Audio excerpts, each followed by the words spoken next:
Peter Parker returns from London. He went hoping to meet with Gwen and left without doing that, because Spider-Man was needed in London, and if he showed up at the same time as Spider-Man, the connection between the two would be obvious. But at least he was able to get some pictures, which he brings to Robbie Robertson, completely forgetting that Robbie too could easily put together that Spider-Man appeared in London at the same time that Peter was there. But if Robbie does know, he doesn't say anything, just gives Peter a sly look. Peter's secret is safe for now, but for how long? We're reading every Spider-Man ever, and this is the Amazing Spider-Man issue 96, and now the Goblin. The next day, Peter is with his roommate Harry Osborn. Harry invites him to see a show that night. It's Mary Jane's big role, and Harry is dating Mary Jane now. When Peter says that he can't, that he's too poor, Harry offers to pay, and reminds Peter that there's still a job available for him, working with Harry's father Norman. If he needed money, that was one way to get it. Alone and swinging around as Spider-Man to think, Peter remembers why he's not keen to take that job. That Norman was the Green Goblin, and that Norman knows that Peter is Spider-Man. But he decides that it's about time that he cashed in on his talent for science and decides to accept the job. In Norman Osborn's office, Peter waits while a doctor finishes a checkup. Apparently Norman is physically healthy, but needs to stay away from the news and reports of superheroes, as they seem to affect his blood pressure. I wonder why. But Norman isn't concerned, and he's in good spirits. He's happy to have Peter working for him, offers to pay him by the hour because he's a student, and won't take no for an answer when he invites Peter to see MJ's show. The tickets are on him. And so Peter is thinking about money and how much he's soon to have when he leaves, and when he bumps into Aunt May and Aunt Anna, who are off to see Hair. He starts dreaming of a future where May isn't fragile, where he can reveal himself as Spider-Man and have enough money to live.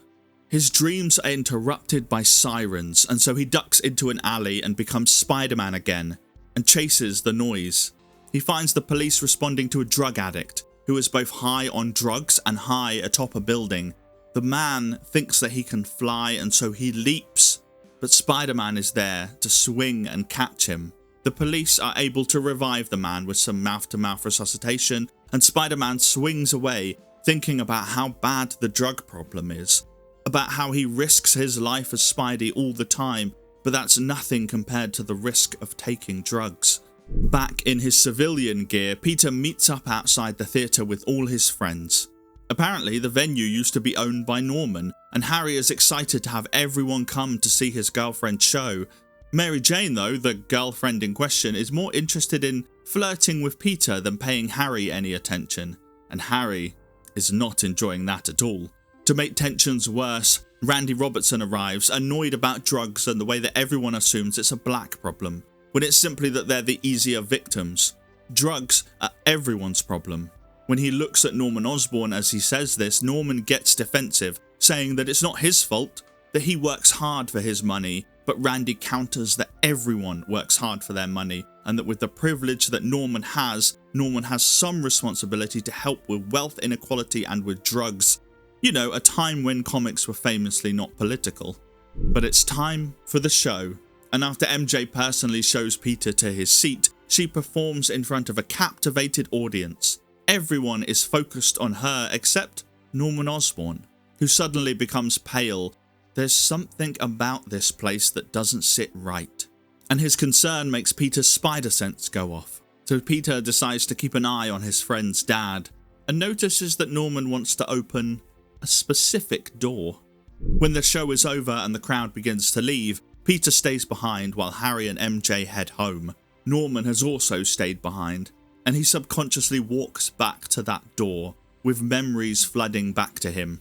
He has a key, and he uses it to open the door, heading inside. Peter is close behind him after taking a moment to change into Spider-Man, and he heads through the door too. He begins to suspect what might lurk inside. He always thought that Norman must have had bases across the city, and he's proven right when he's greeted by the Green Goblin, revived and with memories restored, and he knows Spider-Man's secret identity. Thanks for watching and joining me on this journey to read every Spider-Man comic ever. There are new recaps every Thursday, or extra ones if you sign up to Patreon. Next week, Falcon wants to capture Spider-Man, but until that issue, here's a fun fact about this one. Due to the way that this issue dealt with drugs, and that any depiction of drugs was banned at the time, the Comics Code Authority refused to approve this issue. Stan Lee decided to run the issue anyway, without that stamp of approval, the first above-ground comic to do so. This ended up with the lightening of rules around portrayals of drugs, although there's talk that this would have happened anyway and that this issue just sped things along a little bit.